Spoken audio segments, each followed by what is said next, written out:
গত মাসেই যেখানে রেকর্ড পরিমাণ রেমিটেন্স প্রবাহের সুবাতাস বয়েছে দেশের আর্থিক খাতে, সেখানে মাস ঘুরতেই এখন মন্দাভাব। সংশ্লিষ্টরা বলছেন, কোটা সংস্কার আন্দোলন ঘিরে সোশ্যাল মিডিয়ায় চলমান রেমিটেন্স শাটডাউন ক্যাম্পেইনের ফলেই প্রবাসী আয়ের প্রবাহে ক্রমাগত অবনতি, আর তাই চিন্তিত সরকার। আরও বিস্তারিত জানাচ্ছেন।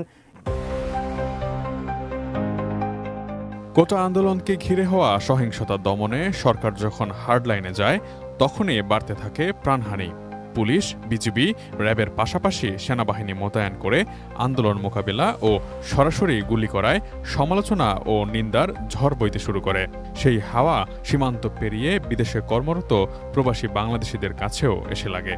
আন্দোলন দমনে সরকারের নানা পদক্ষেপ, ইন্টারনেট বন্ধ ও কারফিউর প্রেক্ষাপটে নির্বিচারে গুলি করার প্রতিবাদে আন্দোলনকারীদের পক্ষ থেকে ডাক আসে রেমিটেন্স শাটডাউনের, অর্থাৎ ব্যাংকের মাধ্যমে বাংলাদেশে প্রবাসী আয় না পাঠানোর আহ্বান জানানো হয়।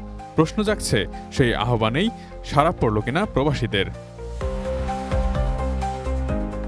গেল জুনেও রেকর্ড পরিমাণ রেমিটেন্স এসেছে বাংলাদেশে। মাসটিতে সর্বমোট $254 কোটি প্রবাসী আয় আসে, যা গত 3 বছরের মধ্যে সর্বোচ্চ।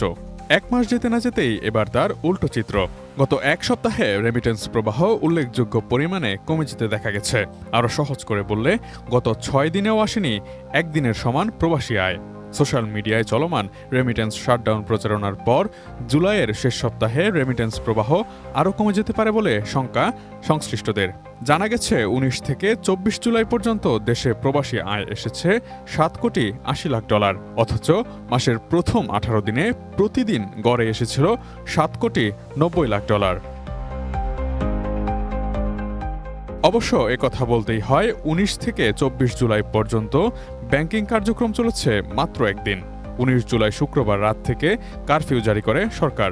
এরপর মঙ্গলবার পর্যন্ত ব্যাংক বন্ধ ছিল। ইন্টারনেট সংযোগ না থাকায় ব্যাংকের অনলাইন লেনদেনও বন্ধ ছিল। মাস শেষে সার্বিক রেমিটেন্স চিত্রে এর আসল ফলাফলটা দেখা যেতে পারে। রেমিটেন্সের এই নেতিবাচক প্রবাহ দেশের বৈদেশিক মুদ্রার সঞ্চয় বা রিজার্ভের উপর চাপ তৈরি করবে। এই অবস্থায় তা নিয়েই বেশ দুশ্চিন্তায় পড়েছে সরকার। নানা কৌশলে যে কোনো মূল্যে রেমিটেন্স বাড়াতে কাজ শুরু করেছে কেন্দ্রীয় ব্যাংকও। জানা গেছে, নির্ধারিত রেটের চেয়ে বেশি দামের ডলার কিনতে মৌখিকভাবে নির্দেশ দিচ্ছে তারা।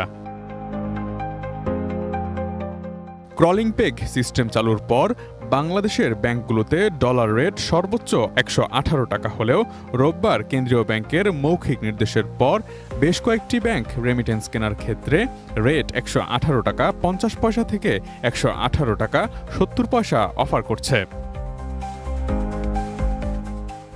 যদিও অব্যাহত প্রচারণার প্রেক্ষিতে বাংলাদেশ ব্যাংকের নির্বাহী পরিচালক ও মুখপাত্র মোহাম্মদ মেজবাউল হক মনে করছেন, হুন্ডিতে রেমিটেন্স পাঠানোর বিষয়ে যে প্রচার চলছে, প্রবাসীরা তাতে সাড়া দেবেন না।